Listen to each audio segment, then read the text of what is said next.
Trainer podcast, episode 64. Yes. Here we are. Josh, what is new? Oh, lots and lots of things, I guess.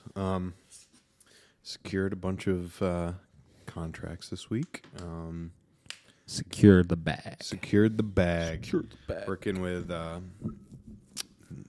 the owners of Delmonico Steakhouse, Rosewood Grill, what's that parrot? The Parrot Bar, Thirsty Parrot. Thirsty Parrot. Yep, among others. Among others. So, had that big meeting yesterday, and can gladly say that we have come to a mutual contract, and I'm going to be starting very soon with them. Ooh. Yeah. Hell yeah. Yeah, it's pretty cool. It's going to be at least this year we're shooting for like 12 days this year. So it's That's pretty big slick. for me. Yeah. That's slick. Yeah, I'm Getting them excited. new contracts. Gotta knock them out of the park. That's right. I feel like this will be really good too for me because it's going to be so many different places having my content, you know. Oh yeah, for sure. So I'm very excited for it. Yeah. Big opportunities, you know. Hell yeah. How about you? Not a whole lot. Getting the job done, training some dogs, closing some new deals. We've been doing a lot more. Not a lot more. We've been doing some advertised posts lately. Yeah. You know, just kind of boosting up the page a little bit. Had a lot of inquiries this month so far. Things are going good. You know, Yeah. Still working the forever game of bobbing and weaving and figuring out what the next move is. So all sorts of stuff. So we made a post yesterday talking about today and doing more of like a Q&A kind of podcast today. We haven't done one of these in a while. A lot of ours have been reaction posts or discussions on certain topics or things like that. And this was sparked by like a particular topic post. So we made a clip from the podcast where we were discussing like correcting for growling and this and that, and sparked a couple of good questions that we got. And then figured, you know what, screw it. Let's burn through some just dog training questions this podcast so far, and we'll kind of see what we get. So we got a ton of them. So we're gonna try to get right into things. We got a lot of different types of questions. So like I said, there were a couple just pertaining to growling, like by itself, obviously. And then there were just a bunch of miscellaneous ones past that. So what we're going to do is we're going to start on the actual Miracle page, the questions we got from there. From there, we'll transition to the questions we got on my personal Instagram because the majority of them came through there. So let's start getting into it. All right. So question number 1. This is one of the ones just about growling in particular, right? So this question says, Ruby growls often when she sees or hears people or other animals outside our house or car. She does not exhibit any signs of aggression, but it does escalate to barking or extended growling sometimes, so we have directed her for it. Corrected her, I think that's supposed to say. Not sure if that's needed or recommended. As you know, she plays very well with other dogs and is basically a big stuffed teddy bear otherwise, which is accurate. So Ruby is a really small, like mini golden doodle that we worked with recently. Super good dog. She's a very hyperactive dog, right? So she's got a very, very hyperactive nervous system that tends to get herself into trouble with like impulsive behaviors, right? And a lot of times when we get into growling, so again, what sparked this question here in particular was a post we made talking about if we're correct, you can correct for growling. It's not inappropriate, but if you're not addressing the reason why the dog is growling in most cases, you can kind of create this like time bomb of the dog bottling up that emotion, adding more stress to it, and the stressful thing is still happening, which could cause them to lash out much more intensely, right? Yeah. This is not a case of that, right? When I look at situations where growling needs to be corrected for, and we need to address outside factors, 9 out of 10 times it's when a person or a dog is doing something to the dog that's causing them to growl, right? So for example, people coming up into their space. You're out on the walk, somebody's approaching your dog, doing something very intrusive to them. Your dog doesn't have flight as an option because they're on a leash, which is why we don't recommend on-leash greetings, obviously. And you're correcting the dog for growling, but that person is still invading their space, right? Yeah. That's giving mixed messages. That's saying, don't growl here, but the scary thing is still happening, right? Which is, again, going to cause the dog to bottle up that emotion and kind of lash it out more intensely at the person when they no longer can contain themselves anymore. So you would still correct for the growling, but you also would set the boundary, hey, don't come up to my dog, right? This is not a case of that. Again, this is just a dog that's seeing things and taking it upon themselves because of that hyperactive nervous system to display discomfort. Oh, that thing over there I don't like. Oh, that thing over there I don't like. Right? And again, it's not coming from this aggressive place. It's just this frantic display of I don't like these things, right? Nothing is actively happening to the dog. It's causing them to do that, right? Yeah. Which means that it can be corrected for, right? I want to tell my dog, if I'm inside the house, and Vera used to do this a lot, like when she was a lot younger, right? We'd be in the house, and she would hear somebody walk outside past the house, and her territorial instinct would kind of kick in. She'd, right? And I corrected for it 100% of the time. Hey, don't worry about what's going on out there, right? You need to be worried about what's going on in here. You need to get your attention off of that thing out there, right? Nothing's happening to you right now. You're taking it upon yourself to go try and act intimidating, right? Or an example of if a person came to your house and the person is just sitting on their, on your couch, minding their own business, and your dog walks over to them and looks at them and goes, right? Yeah. Unwarranted, right? The person's not doing anything to you, right? Cut it out. Give a correction for that, right? So in this context, yes, correcting for it would be 100% appropriate. Now, the big thing is a lot of people will not be fully prepared for these scenarios to correct it consistently enough. So what happens is the dog gets away with it more times than not. Or because the dog is such a good dog otherwise, like Ruby is a really good dog, we tend to underwhelm the dog with the corrections for it, right? Set that tone right away. Get on the dog for it. Make sure it's a motivating enough correction. Make sure you snap their attention off of it as quickly as you can in those types of situations. And 9 out of 10 times, you're not going to run into any problems with it. Yeah. So, I mean, that's typically how I'll look at that kind of situation. It's nothing too crazy. It's simply a matter of your dog is doing like nuisance growling, basically, right? So they need to be told to stop doing that. And particularly where you see it go through the escalation of the growling, then turns into the excessive barking or excessive growling and this and that. And it just gets messy very quick. So just give a correction for it, right? And start setting that tone of correcting much higher for it so you could see that behavior actually go away completely. Because here's the thing, corrections that don't lead to an actual decrease in the behavior they're not working. You're doing something wrong, right? So if you're finding yourself, I'm correcting, but it's not actually accomplishing anything, something about your correction is wrong, whether it's the consistency in where you're applying it or it's the motivation of the actual correction for the behavior. So that's one thing. Let's see what else we got here. Got any thoughts on that? No. How would you what would you say is a good way to, like, let's say if how you're correcting is not the right way and you need to use something else to correct, what's a good way to find what is motivating to the dog?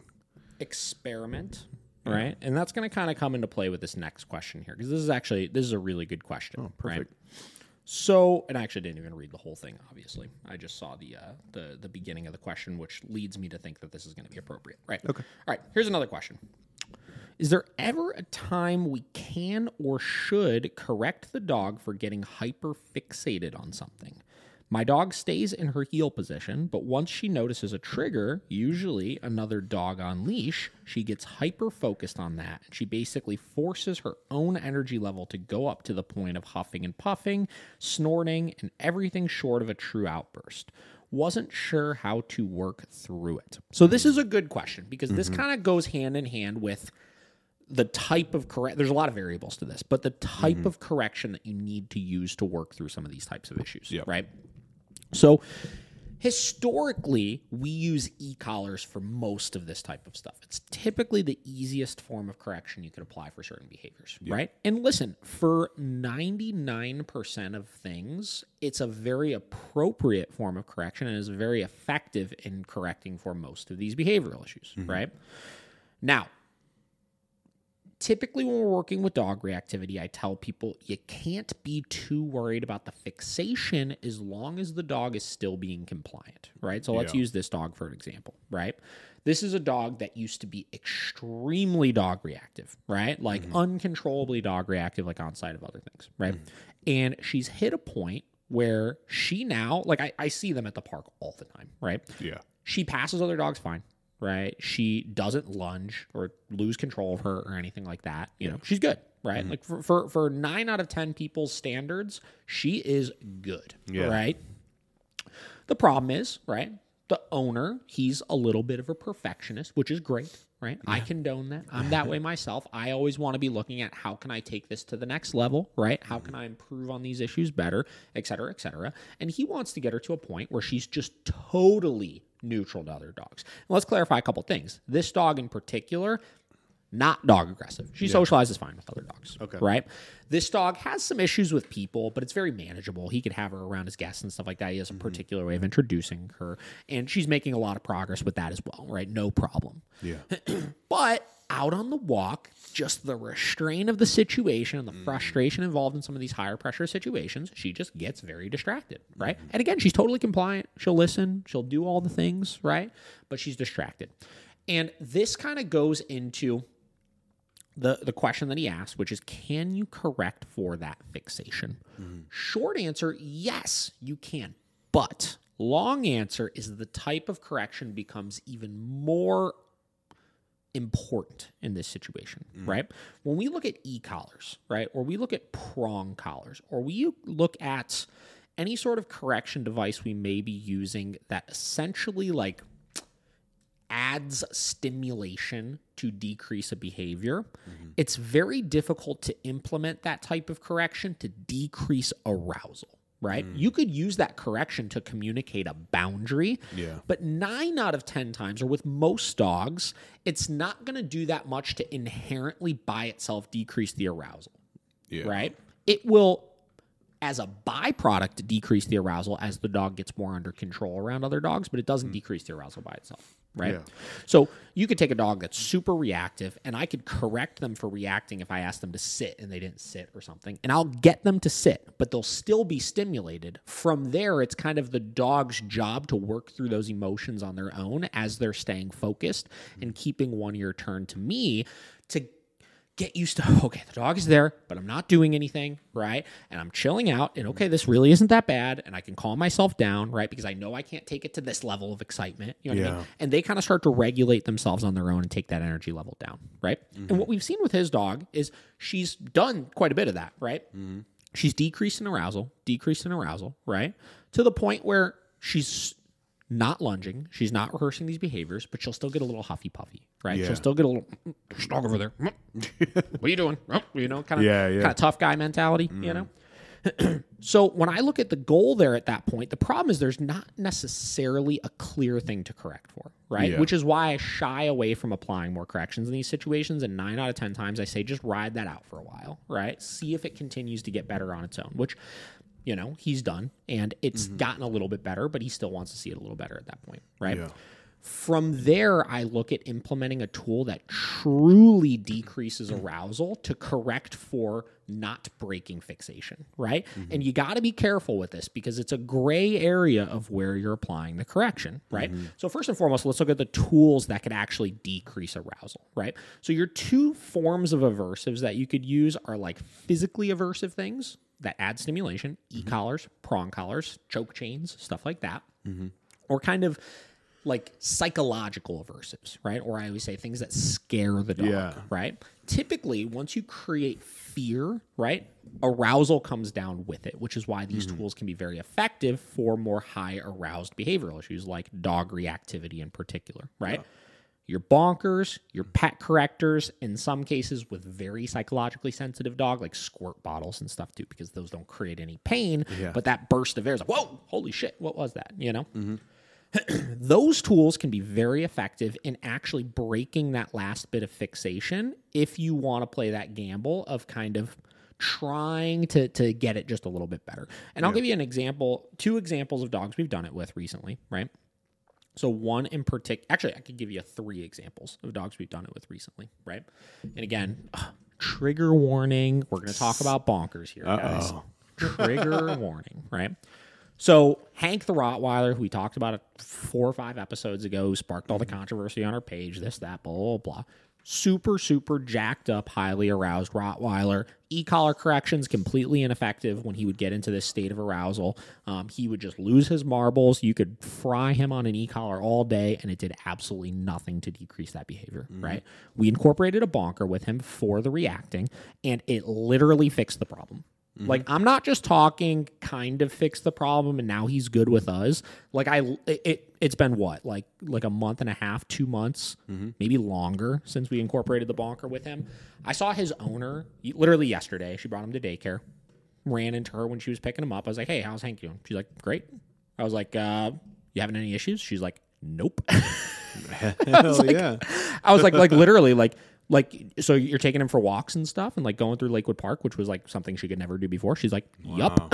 Yeah. I was like, and I literally clarified. I was like, you haven't had any reactions out of him on your walks? She's like, nope. I was like, fuck yeah. Hell yeah. You know? That's awesome. Major success, right? So we determined in his case, because of enough attempts of incorporating these kind of more physical aversive tools just being ineffective with him, we tried the more psychologically aversive tool. It worked like that. Right. Yeah. It just was the tool with him. And guess what? Like, long-lasting success now. She hasn't had any problems with things. It was able to ultimately stop that behavior and take it from.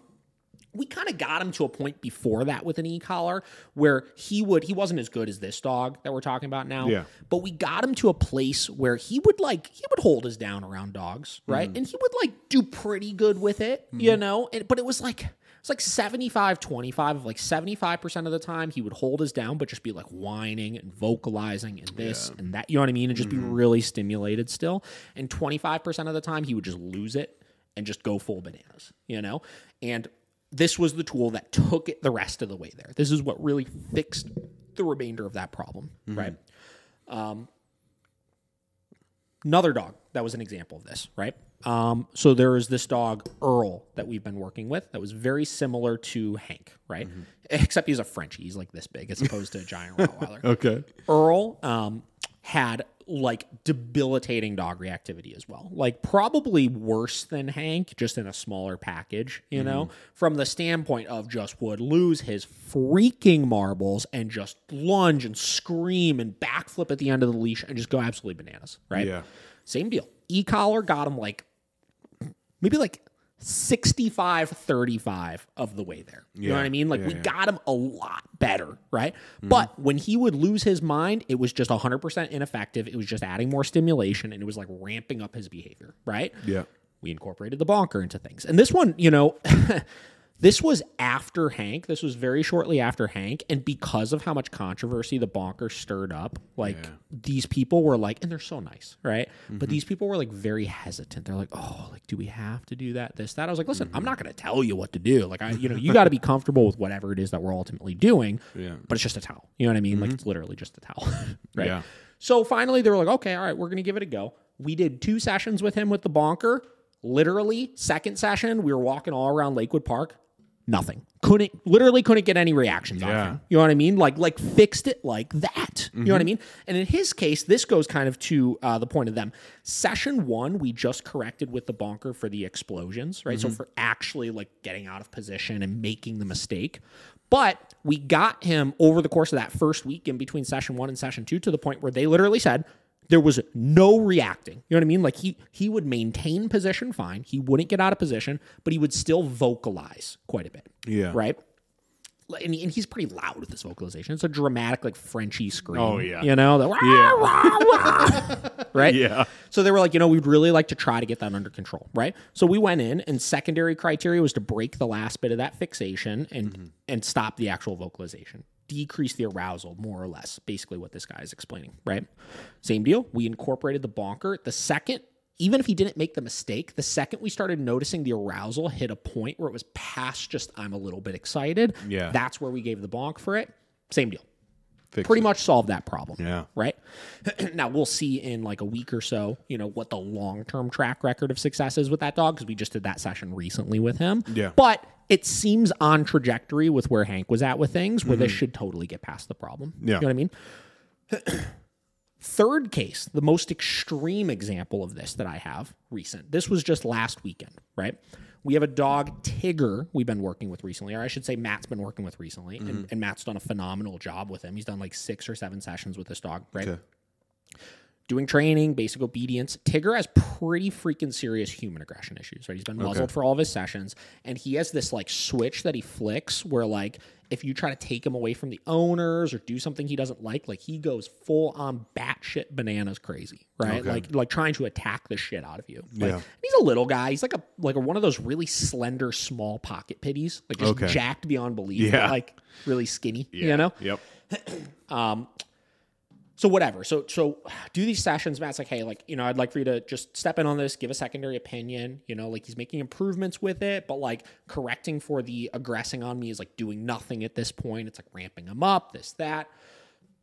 Whatever. We go in, we take a look at the situation. I actually spent 2 sessions with this dog, taking a step back, thinking that maybe correcting and adding stimulation was making the problem worse, right? And I tried to the dog has crazy good food motivation. I was like, I'm going to spend 2 to 3 sessions just being friends with this dog, right? Yeah. Just doing food stuff. And it was like a goddamn battle. For 3 sessions straight, I did absolutely nothing. The dog didn't know me, so he didn't have a negative association with me or anything like that going into it.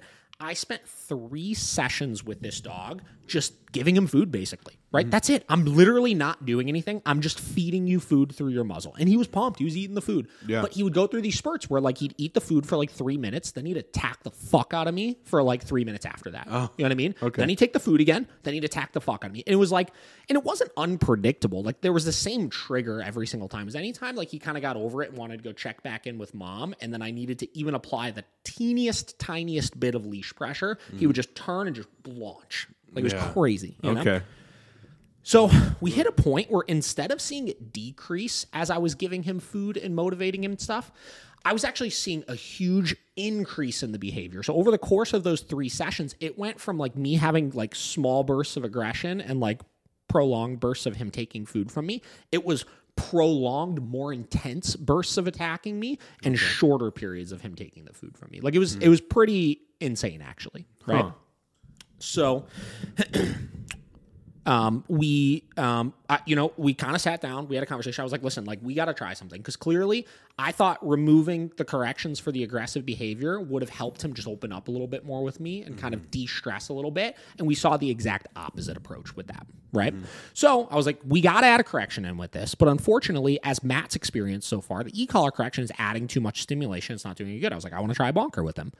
They were gung-ho, go for it, right? Let's give it a go. We bonked him 2 times. Literally 2 times. This was at the beginning of the session, first 10 minutes of the session. Yeah. 2 bonks. Literally went almost an hour. We went a little bit over with this session. We went almost an hour with this dog without a single aggressive display towards us. Without a singular one. Wow. Single one. And he was still taking food. We were able to motivate him then. And then we were able to get ready for this.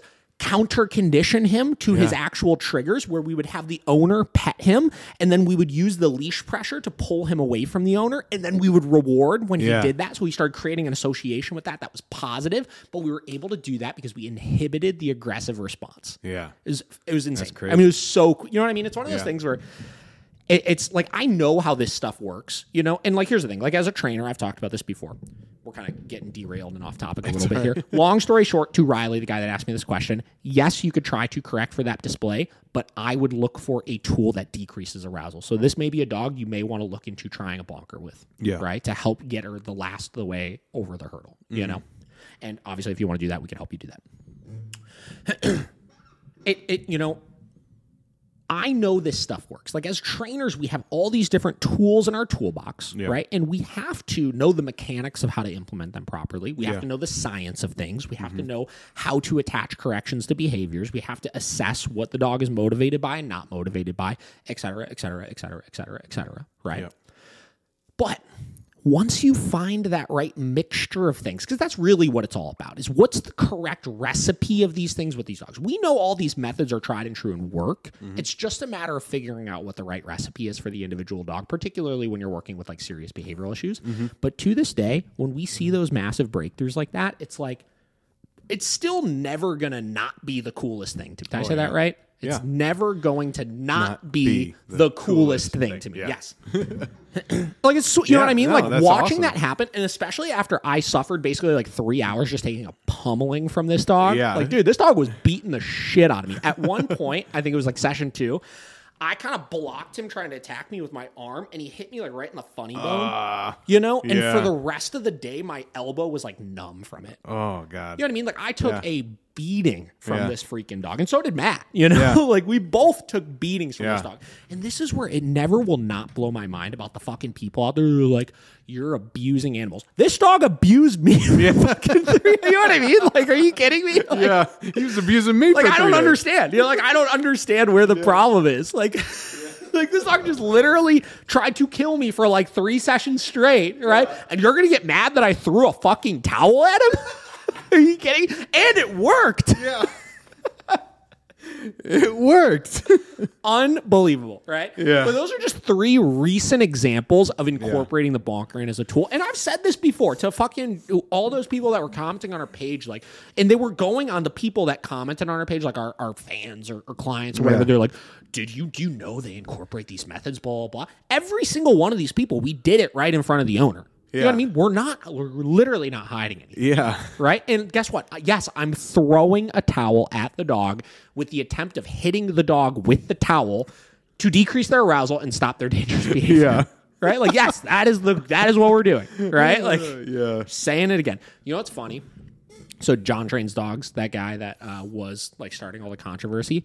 So I blocked him maybe like 3 weeks ago. And listen, sidebar here again. Sidebar 13. Tangents. So I said on the Miracle Canine Training is Under Attack podcast, which I recommend everybody listens to. It's very interesting. It's very insightful as far as the agendas of the force-free community. Yes. You know, I said, I'm not going to block him because we don't have anything to hide. It just got so out of hand. You know, it got so out of hand that every single post that we made, literally, I'm not even exaggerating, every single post that we made, he commented some real fucking crazy off-the-wall asshole stuff, and then was because I was no longer replying to him, he individually was harassing every single one of the people that commented on our post. Yeah. Literally, every single person that commented on our post, he would start fights with them then. Yeah. It's out of hand. You got to go. Yeah. Sorry. You got to go. You know?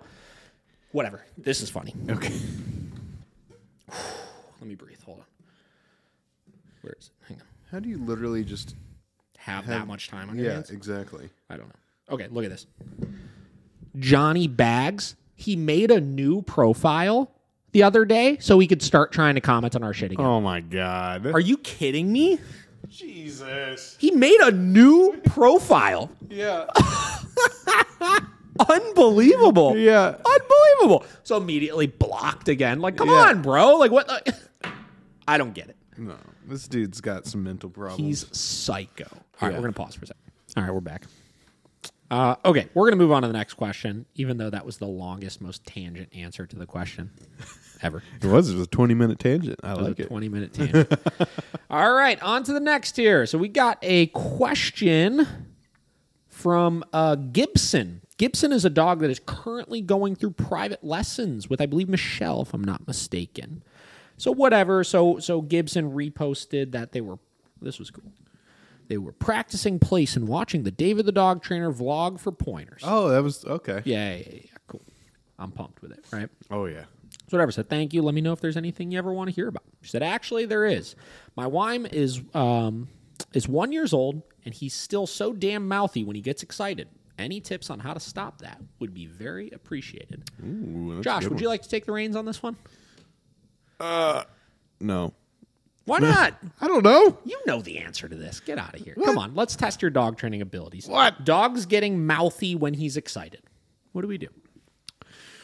I guess when he starts doing it, you would say you would know and correct. Yeah. Okay. I Like, here's the thing, right?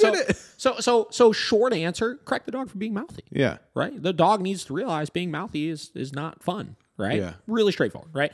Then you get into the more complex side of the answer, which really isn't that complex, right? Yeah. Which is, and this is where I think a lot of people miss with this kind of stuff, right? You have to set up this scenario, right? We ran into this recently. So we have this dog, Apollo, we recently worked with, who was with Muttley Crew, and they're currently looking to home him out, right? And Apollo, same deal, just gets himself like 0 to 100 jacked up, right? Okay. Good dog, right? Yeah. Well-trained, listens well, he's a good dog. He just gets amped up, right? The couple families that were interested in him have kids, right? The kids are going to do things that get him amped up, and he has a problem with jumping when he gets amped up, right? Okay. When we're just hanging out with him at the facility, I can't even think of a time he's jumped on one of us, right? But that's because we're not children that are doing these really stimulating, ridiculously exciting things. Yeah. Right? So what did we have to do? We had to set up the scenario. So I had Bridget, because Bridget was working with Apollo, get Seamus, and the two of them went, and Seamus just played with Apollo like freaking crazy, right? Yeah. Got him hyped up, running around the room with him, wrestling with him, doing all sorts of stuff like that.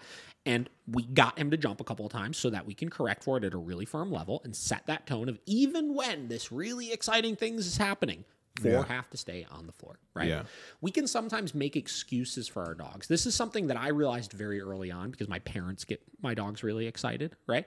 I realized very early on is that regardless of what somebody else is doing, like, we can make these excuses that when guests come over, like, well, my guest was getting him hyped up and he jumped, so that's not really his fault. Yes, it is. Yeah. The rule is don't jump, right? The rule is I don't care what this person is doing right now. You need to keep it under control enough to not jump, right? Yeah. That's like saying, well, the deer across the street was really just egging my dog on, and he chased him, so that's not my dog's fault. It's like, yes, it is. Your dog needs to realize it can't chase deer. Yeah. They got to listen to that come command when you give that come command. Yeah. Right? We're getting hype on this one. Woo.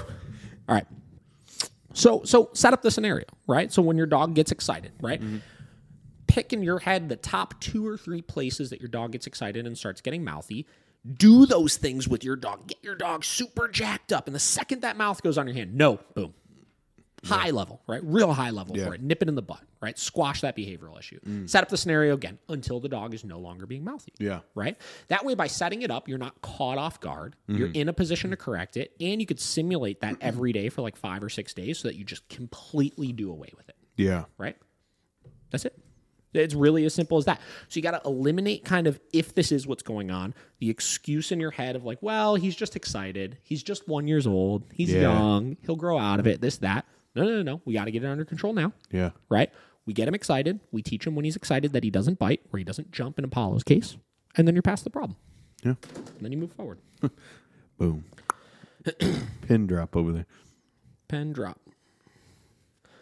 All right. Let's see what we got next.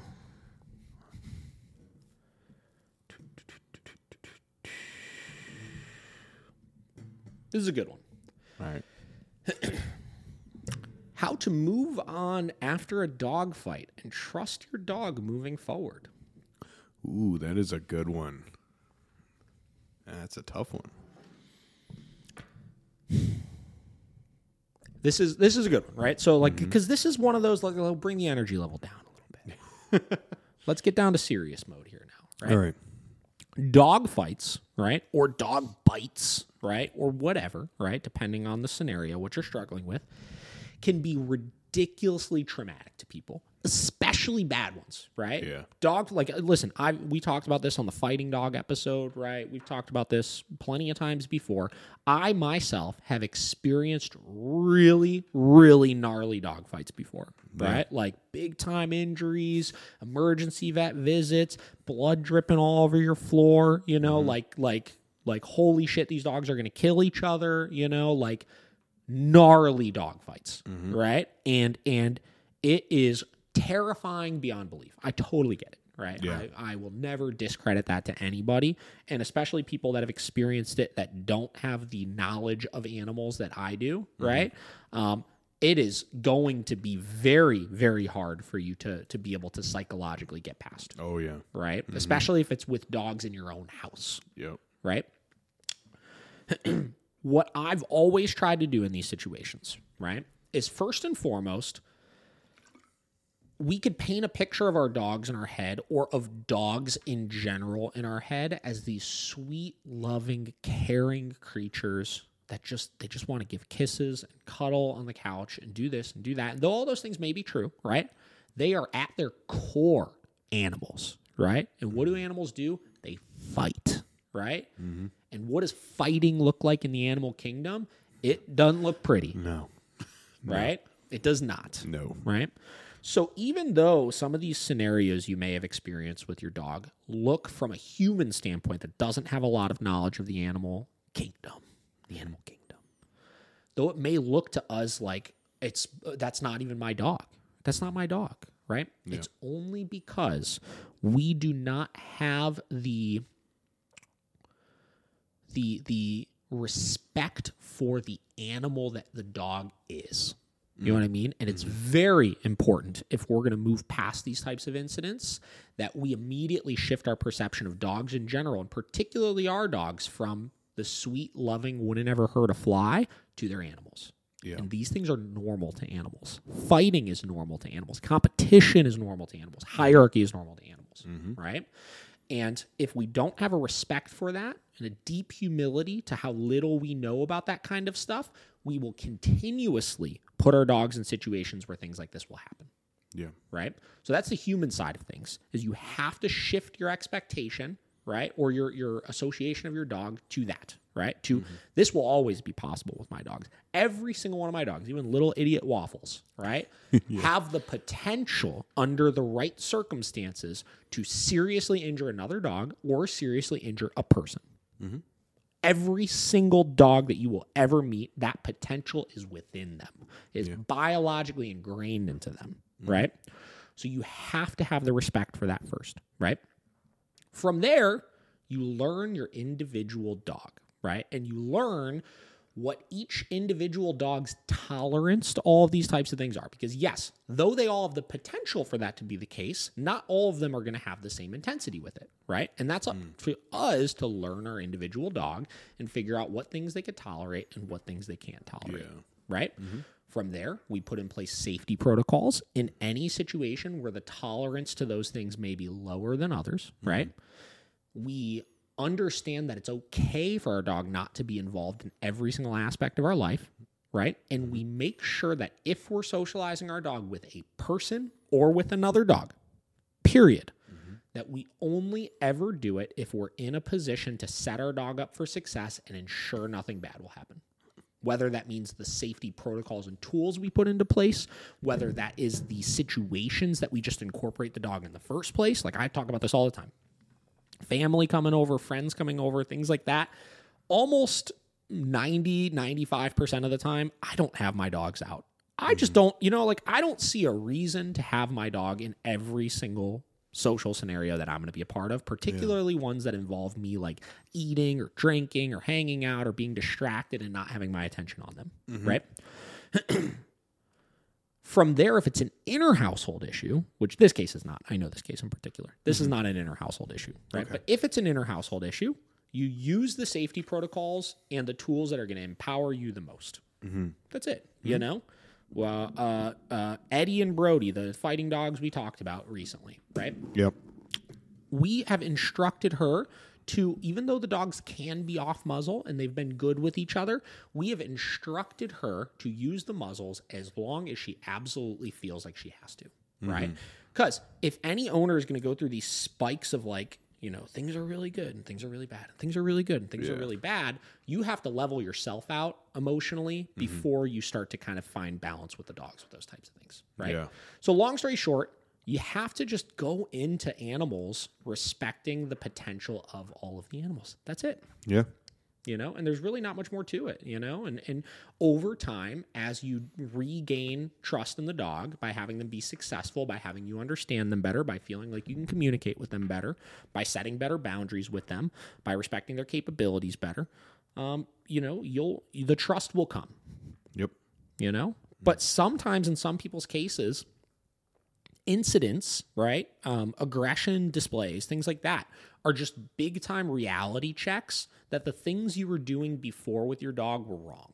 right? Yep. The things you were doing before were not in the best interest of the dog's social abilities and social skills, right? And how do, because a lot of people will ask this question, not this person, but a lot of people will ask this question from the standpoint of like, well, how do I get back to how it was before? You don't. Yeah, you don't. That incident you had is kind of like the smack in the face of you got to recalibrate the things you're doing with your dog, and you got to reassess what went wrong. How many improper situations did I put my dog in that led to this incident, right? How was I not communicating clearly enough? How was I putting them with the wrong dogs or the wrong people or the wrong environments, So you have to have that. You have to change your outlook on your dog altogether and change your outlook on what does me socializing my dog look like. Yeah. And that's it. Yeah. Thought that was a good one. That's a really good one. At the end of the day, they are animals. That is it. Not children. Remember it. Is it? That was a really good one. We've never had a question like that, I don't think. Like the after effects of it all, Okay, next one here. This is a pretty good one as well. Would love to hear more of your thoughts on excessive humping, when to correct and when to let the dogs work it out themselves. Ooh, that is a good one. It's the one everybody wants to know. What's up with the humping? What is up with the humping? What's up with the humping? All right, here's the thing, right? First and foremost, we have to be able to describe what is humping to dogs, right? I talk about this all the time. We can, that particular thing that dogs do, we humanize to no freaking extent, right? We immediately associate it to weird sexual things. Yeah. And, like reproduction and this and that, blah, blah. It's none of those things to dogs. It's not. It is none of those things. No. Just because you as the human like to go around humping the people that you like doesn't mean that your dog is doing it for those same reasons. Right? Did you see the article recently that was like there's these people returned this dog to the shelter because they said the dog was gay. Humping fucking boy dogs or something. Jesus Christ. Ridiculous. People are fucking ridiculous. People are so dumb. Oh but it was kind of funny because then it was a gay couple went and adopted the dog. They're like, fine, if they think he's gay, like we'll just adopt him. It was hilarious. I loved great. it. Loved it. Jesus Christ. So whatever. So it's not that, right? Yeah. Humping to dogs is a display of dominance. That's it. That's all it is, right? And guess what? It is everything with dogs, how they socialize to each other is displaying dominance towards each other, right? So us looking at it and just saying, well, the dog's doing it a lot and it makes me uncomfortable because I correlate it with these things.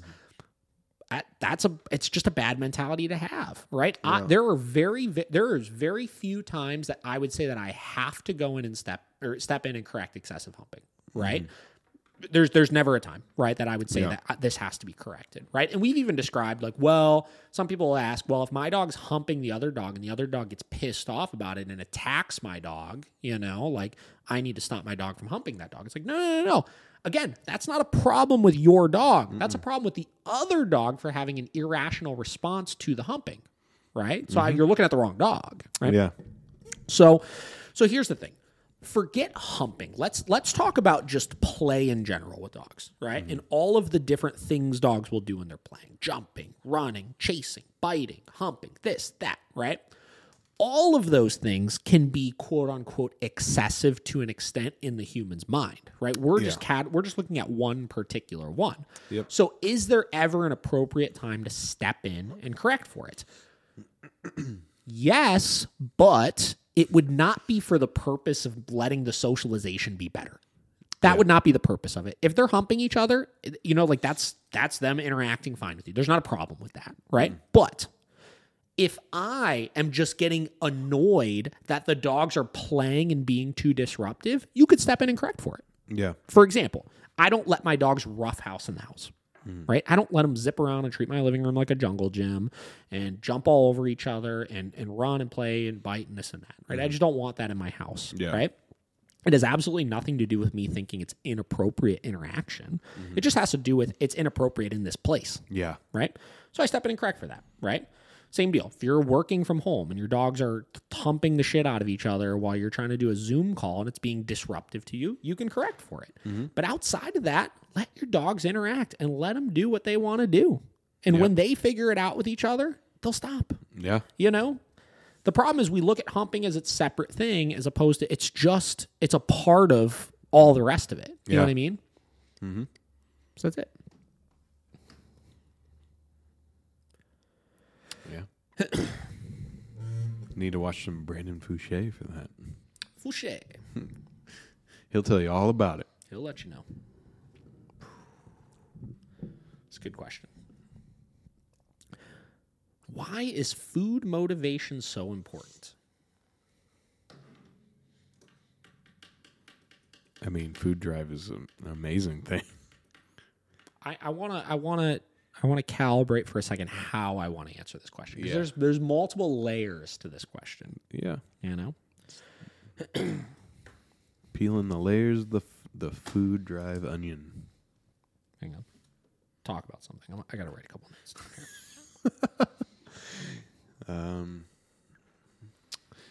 He's making some notes over here. Make some filler here. I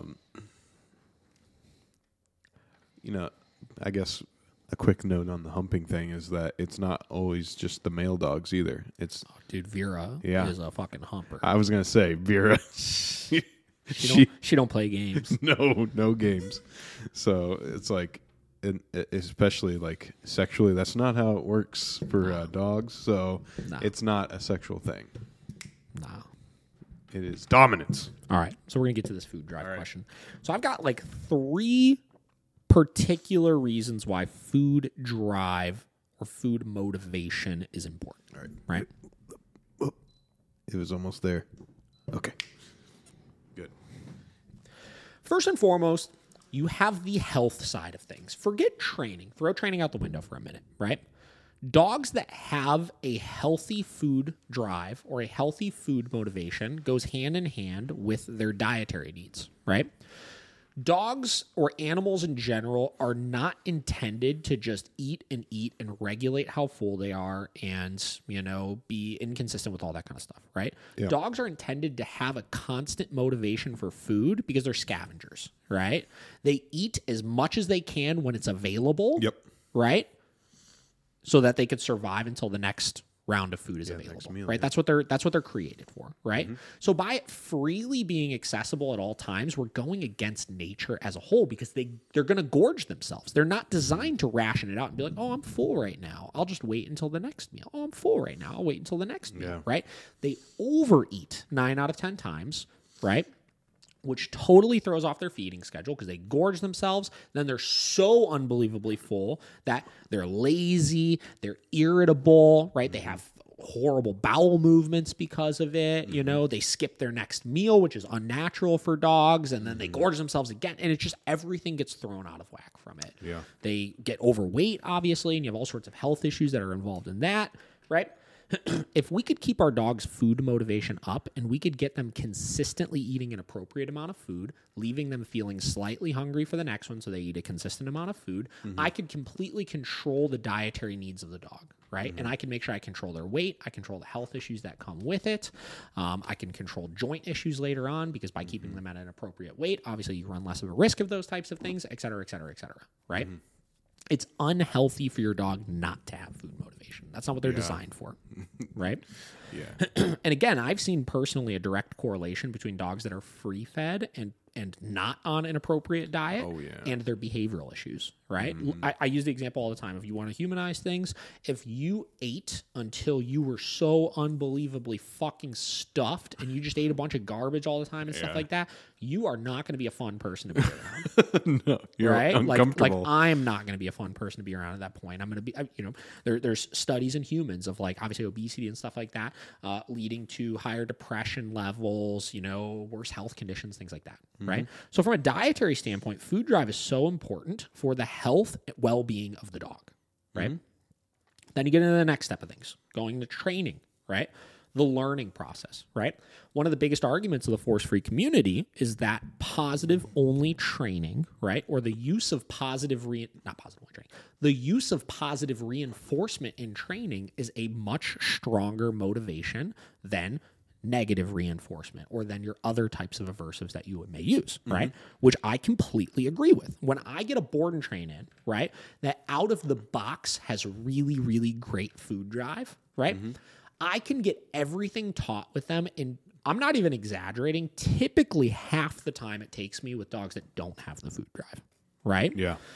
Because the more motivated they are to do these things, the quicker I could teach everything, which means the quicker I can move to proofing stages, which means the quicker I could add in the use of aversives to proof those things that I then taught the dog really well, et cetera, et cetera. Yeah. Like it literally, like I'm not denying any of that. When the dog has good food drive, I could teach things much faster to them, right?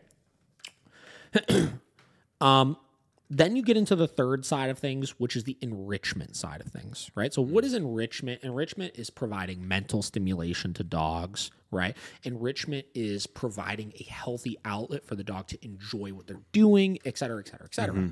And though we could say if I train a dog without the use of food, which is very possible, I'm not saying you can't do it, and I'm not saying it's wrong to train a dog without the use of any sort of food, right? Yeah.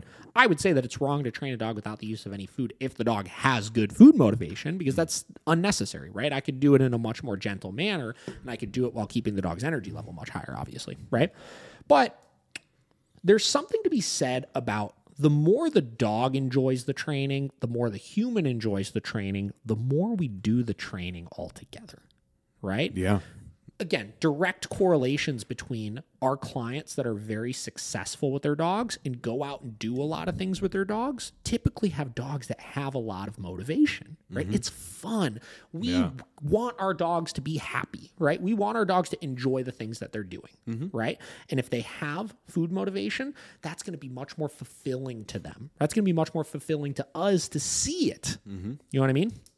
Where the dogs that don't like the training process, there's something to be said about once they start doing everything correctly, the confidence then comes from it and they start to learn to just enjoy the process of doing things. I think that's true. You know, I think that obviously providing any type of mental stimulation and providing like fulfillment through training as a whole it builds confidence and it's good for the dog. Yeah. But if we're seeing our dog in those early stage not enjoying the process as much or looking scared through the process or things like that, we're not going to be as motivated to keep doing it because people that don't have the mentality of a dog trainer that understand how all of it comes around on the back end, they're not going to be able to see if I just stick with this, the dog will come out so much better on the other end. Yeah. You know what I mean? So this is why I find that food motivation as a whole is so important with dogs. Right? Yeah. For those three reasons, you know? So I don't know. Again, there's so many trainers out there that just look at it and be like, why would you bribe the dog? Why would you use food, this, that, blah, blah, blah. You know, it's like, why would you not? Motivating. You know, like, why would you not? Yeah. Right? Like, I could still get the same level of reliability out of a dog using the food, right? Yeah. And proofing that stuff later on. It's there's no question. You know what I mean? It just makes the whole process better. Yeah.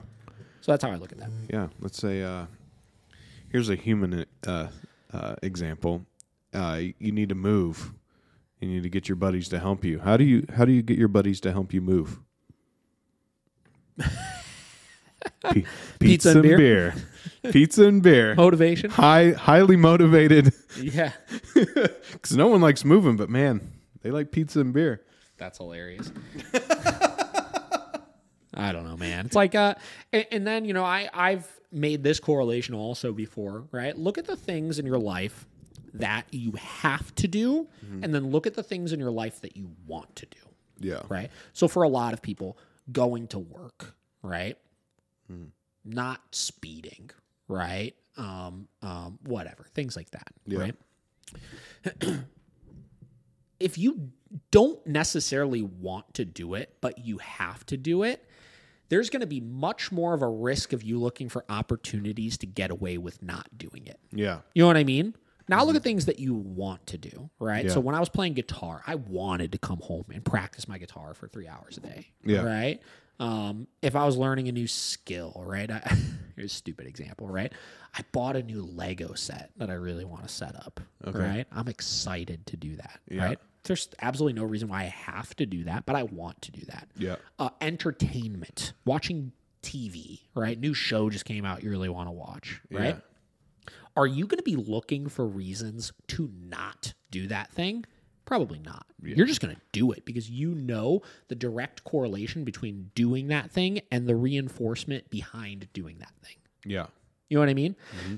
So if you just look at it like that, look at it from the dog's perspective and look at how much more of opportunists dogs are than people are. Mm-hmm. If they could find their out of not doing the things that they know they have to do but don't necessarily want to do, they're going to do that.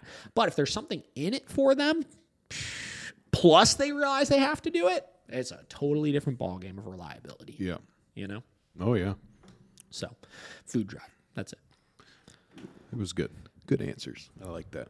All right. Next question here. Message request for podcast. Our dog is a 1-year, 6-month-old lab pit mix. She is aggressive when playing ball and barks at us like Cujo to throw the ball. It's loud and overbearing and almost demanding that we throw the ball. She will then nip at your arm when you go to pick it up, and yet she wants you to throw it. How do you make playtime not so scary and loud? Like a gentle retrieve and drop the ball would be nice. Not Cujo demanding we throw the ball or else. It's a good question, right? Cujo. So here's the thing, right? We have to assess what the actual problem is for this, right? Mm-hmm. So the arousal and the demand barking and stuff like that, those are more symptoms of the problem of there being a lack of control around the game, right? So let's look at it with my dogs, right? Vinny. Mm-hmm. Vinny is a freaking ball psychopath, right? Like he goes bananas for playing ball, right? And frankly, so does Vera, right? And Deli's pretty into it as well, you know? And if there were no control over that game and he were truly just doing whatever the hell he wanted to do and grabbing that ball whenever he wanted and he didn't release it consistently when I wanted him to and he didn't wait well for the ball, et cetera, it would turn into a goddamn nightmare. Oh, right? Yeah. And it would look probably exactly what you're experiencing, right? Now, here's the thing. Some dogs have really, really high play drive, which is fine, right? Mm-hmm. Like that's okay. And you have to understand that some of this is the dog. The energy level is the dog. Yeah. But all of those byproducts of it, of the biting, of the barking, this and that, those are a result of the lack of control around the game. Right. So I talk about this a lot, right? We talked about this with when we were doing the Brandon Fouché episode yesterday, and we talked about the correlation between playing like prey drive related games, tug, ball, things like that, and them kind of tapping into this state of mind of your dog being overly challenging, right? Yeah. And being overly kind of combative towards people and stuff. Mm-hmm. And I do think there's some truth to that in situations like this, right? You're essentially training your dog because you don't have any control of them right now, you're training your dog to essentially push you around and demand these games out of you, to challenge you more or less. Yeah. Right? So my big rule is if I have a dog that's very, very toy motivated, I'm going to make sure I have really good control over the game.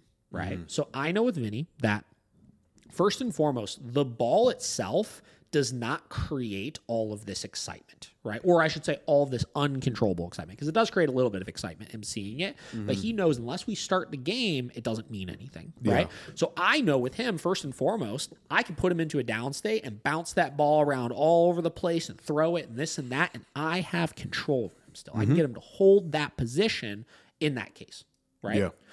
That's step number one you need to start making sure that you do, is you need to make sure you have some control. Now, this is going to be easier said than done. A lot of times this starts with have your dog on a leash, put your dog into a sit, throw the ball a little bit, make sure your dog's waiting in the sit, then let them go get it. You could do things like that. This is, even before you do all of that, one of the big things you could do is teach a really good out, right? And a lot of times a remote collar is going to be your easiest thing for this, right? Or when you're playing that game with the dog, because one of your big problems is they bite at the ball when you go to try to grab it. It's kind of scary, right? Have your e-collar set high enough where it's going to deter them from the behavior. Tell them out or drop or whatever word you want. And if they don't spit it out immediately, tell them no and give a motivating enough correction that causes them to spit it out. And at that point, if when you go to grab it, they try to grab it again, you correct them again for that behavior. And you set that firm discipline of when I ask for this from you, you have to relinquish it right away, right?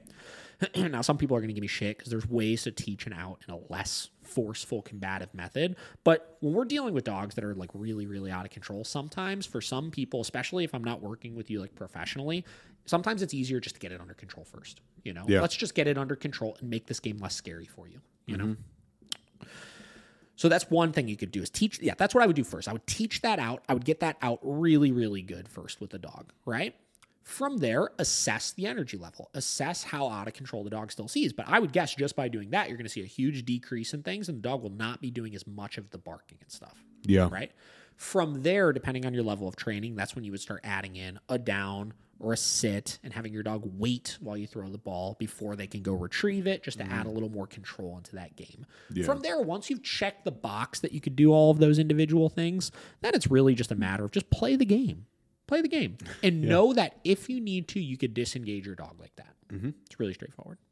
So that's my response to this. Get an e-collar, teach her out really good. Again, tell the dog out. If they don't do it, no, bam, big correction for that, right? If they try to grab it after that point, no, bam, big correction for that. Teach that discipline of relinquish this toy to me so they realize you are still control over the game, right? From there, force yourself to try to strive for a sit stay or a down stay while throwing before the retrieve. Yeah. Let's see, you got anything else here? All right, next question. How's that battery looking? We're good right now. Good. My dog is now developing fears of her being in the car. When I tell her to get in the car, she turns around and is like, nope. Then I have to pick her up and put her in. I'm sure I should be taking the time to lead her into the car with a leash or something. But long story short, the question is, how can I correct this behavior?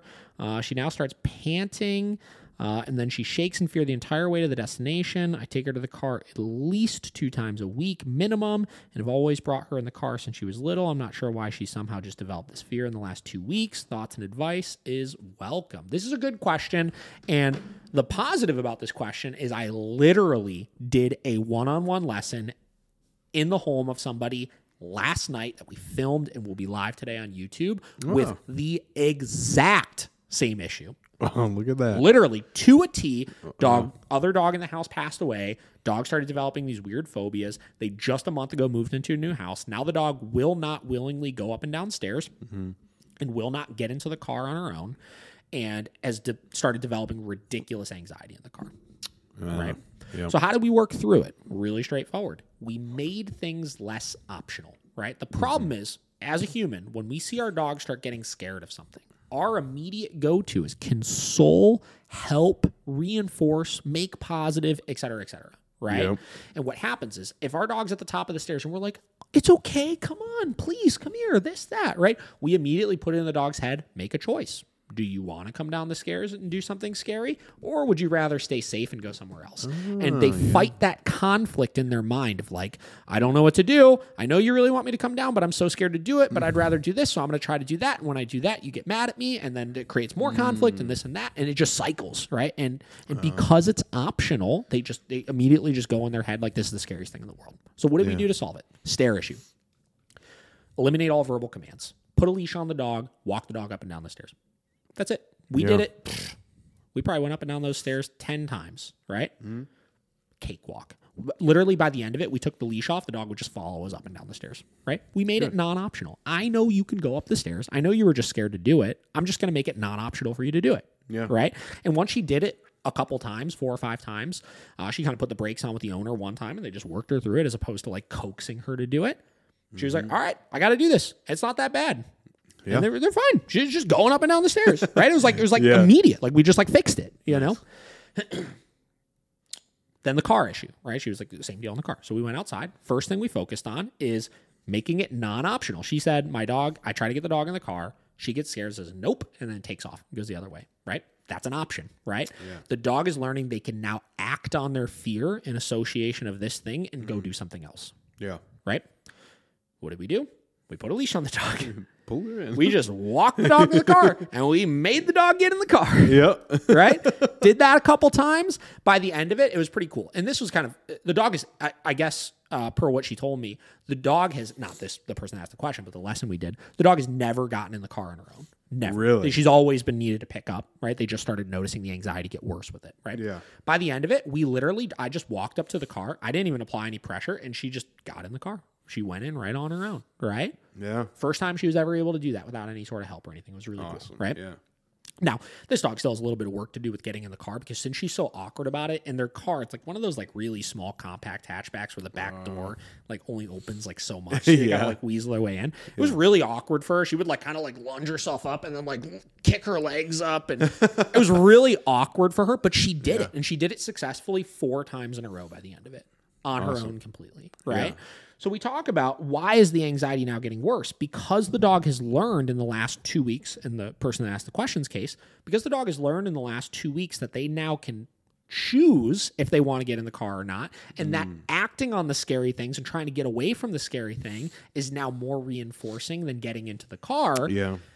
You're now seeing it correlate to in the car because now you're taking her and you're like, I know you're scared of this. So I'm just forcing you into it, right? Yeah. I'm not even getting you to do it on your own. I'm just picking you up and shoving you in and restraining you. Yeah. Then you see that anxiety just explode, bubble over, you know? Yep. So that's the answer to that question. Yeah. It makes a lot of sense. Yeah. If they have the options, they're going to take them. 100%. That fight or flight. That's right. All right, hang on.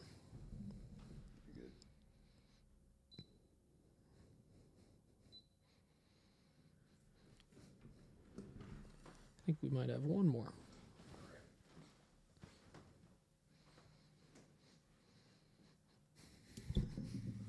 Oh, Jesus.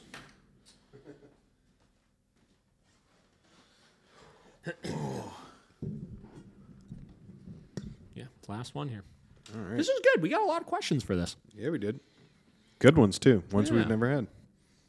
Okay. This is actually a cool one. This is from Solace Canine Academy. So they say, hi, David. I am a longtime follower here. I run a dog daycare facility in Mongolia, Asia. That's pretty cool. Whoa. One of the struggles we have here is when every time a new dog comes to board with us and the dog is not used to being crated or never used to a new place, we do have some I guess that's one of the problems. I'm sure she'll get into it in a minute. We do have some protocols in place, but it seems not working very well. We use in and out sessions at first, long lines, exercise, bark collar from e-collar technologies, changing the position and view, etc. I would appreciate if you can give me information on protocol you take for loud and barky first comer dogs. Thanks. This is a good question, and this is something that fucking microphone. This is something that I feel like anybody that runs a kennel has experienced, right? You get the new dog in, that is just a freaking nuisance, right? So what do we do about it? You kind of, for the first couple of days, sometimes have to bite the bullet is the short answer. And you kind of just got to let the dog get it out of their system a little bit, right? Now, let's get into this in a little bit more detail as far as things we do to help with the transition process. Because just saying, just let them work it out is not the solution, obviously. Yeah. Right? I'm just setting the expectation initially that there are some dogs that, you know, when they first get there, the first couple of days just get me rough, you know, especially if they have like really serious kind of anxiety issues and stuff, right? So what do? So first and foremost, I need to make sure I could get the dog into a crate successfully on their own. This goes hand in hand with the car anxiety problem, right? So if our dog is really scared of getting into a crate, and my only way of getting the dog in the crate, I've seen this one a million times, is literally 2 people grabbing the dog and just freaking shoving the dog into the crate and closing that door real quick so they can't rush out. Man, you better believe that's reinforcing all of their fears that they have of the crate, right? Every single one of them, which is exactly what's happening in the car case, right? Yeah. You know, we're shoving you in. I know you're scared of this thing, but just get in there, right? You're not working the dog past anything at that point, right? So in and out drills, if what they're referring to is what I think it is, which is just getting the dog getting in and out of the crate, is a first step, right? I have to make sure I can get the dog to choose to go into the crate. And if a new dog comes in, usually we'll spend 15, 20 minutes working on this, right? I'll leash pressure, steady. Once a dog gets in, let him come right out. Do it again, right? You do it a bunch of times until the dog is smoothly getting in with just the leash pressure. And that's kind of criteria number 1 you need to accomplish with the dog, right? Criteria number 2. is I see how much of the anxiety the dog can just work through on their own. Usually, I set a 24 to 48 hour window with a new dog where I will let them just do their thing in the crate, you know?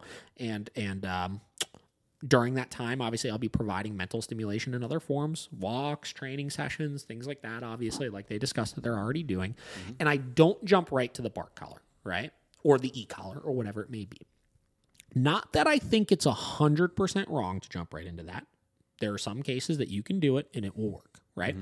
The problem is, if our goal is to have the dog learn how to self-soothe on their own, us immediately jumping into a bark collar or jumping into an e-collar to solve the barking in the crate eliminates the dog's ability to ever figure that out on their own, right? We're saying right away, you're getting corrected if you do this in the crate, right? Which if the dog is not used to being in the crate at all, it doesn't give them an opportunity to realize that there's just no reinforcement to barking it out, right? They need to learn that I can bark in here all day long and I'm not getting let out of the crate.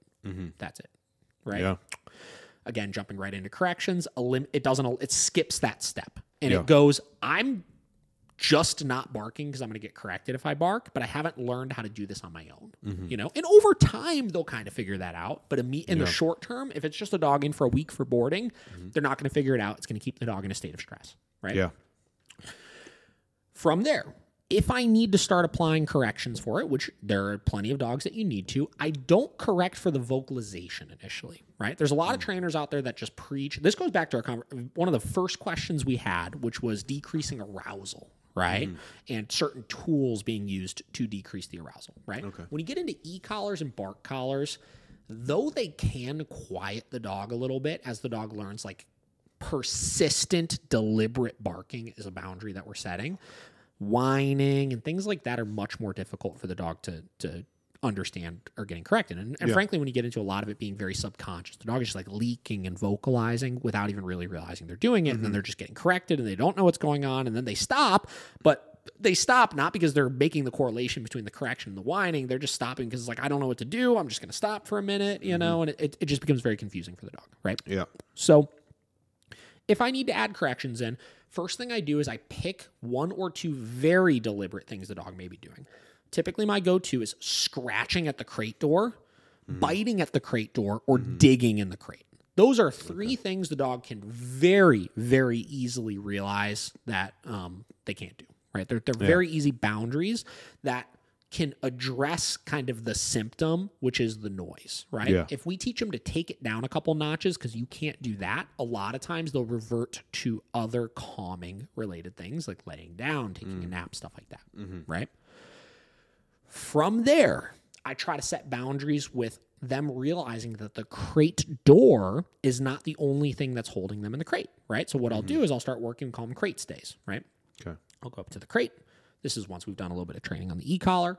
I'll open the crate door. If they step out before I tell them to, I'll give them a correction and put them back in until I can get to a point where I open that crate door and they understand that doesn't mean that you can get out. That starts to further shift the psychology in their head of the only reason why I'm stuck in here is because this thing's holding me back. And they start to realize I'm just stuck in here because you're telling me I have to be in here, which again further changes that state of mind, right? Yeah.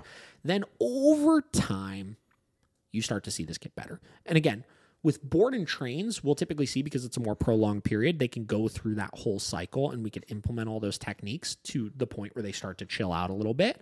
With boarding dogs, it's much harder. You know, if a dog is only coming in for a couple days, you're only going to get so far with them, right? Yeah. And you have to kind of work through these steps still. So my recommendation is work through those steps, give the dog time, cut them a little bit more slack. And if you're going to correct for things, try to correct for more specific things as opposed to bark collar, because bark collar just kind of corrects everything, you know?